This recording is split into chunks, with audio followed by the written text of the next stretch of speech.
Hey there, it's Aisha and welcome back to the channel. It's been 6 months since I last uploaded a video on Read a Day Club, and during that time, I'm going to be very honest with you, I haven't read even a single book. Now, ever since 2013, I have been consistently reading at least 2 to 3 books each month. So this is the first time in about 10 years that I haven't read a book for months. Before these 6 months, I was always under the impression that most part of who I am was inevitably tied together with my love for reading. I always saw myself as a reader because reading plays a really big part in my life. So my sense of self was inevitably glued to this act of reading. I couldn't imagine not reading in any circumstance because I felt that that would be the end of me. And in a lot of ways, it was. Here's a quote by the Indian philosopher Krishnamurti. You cannot live without dying. You cannot live if you do not die psychologically every minute.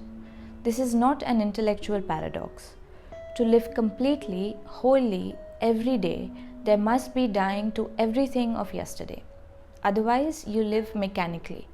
And a mechanical mind can never know what love or what freedom is. Krishnamurti often spoke about the concept of psychological death as a transformative process, letting go of personal attachments and patterns that bind the mind. Now, you might be wondering, if I wasn't reading, what was I doing? I also quit posting on Instagram, which had been a part of my daily routine as a reader. And this disconnection with social media caused a change in me, a shift in mindset which I think would benefit you too. Instead of mindlessly scrolling through social media, what if we use those few minutes to read just a few lines by great philosophers like Seneca, Marcus Aurelius, Kierkegaard, Albert Camus, Simone de Beauvoir, Simone Weil, just to name a few. You could pick any format you like, either download an essay on your phone or an ebook or buy a collection of philosophical essays. The story of philosophy is my personal favorite. But I personally would recommend you to download an essay on your phone because in that way the essay is always accessible no matter where you are. The point is to incorporate these micro reading sessions into your daily routine because you see it has to stem from that same instinct that compels you to check your phone and scroll through social media for minutes at a time. Here's how to go about it. Step number 1. Choose what to read. I think it's just a lazy excuse to say that you don't know what to read or where to begin from. A quick Google search will give you plenty of good recommendations on where to begin with philosophy. You can watch this video of mine if you want some tips on how to get started. Step number 2. Set a reminder.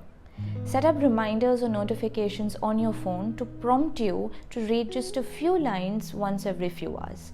This can be a subtle nudge to shift your attention from mindless scrolling to something more meaningful and affecting. Step number 3. Build a reading queue. Build excitement and curiosity by having at least 2 to 3 essays lined up into a reading queue. This kind of planning increases the likelihood of reading and engaging with text during your idle time. Step number 4. Ask yourself a question. Combine these micro-reading sessions with a few moments of self-reflection.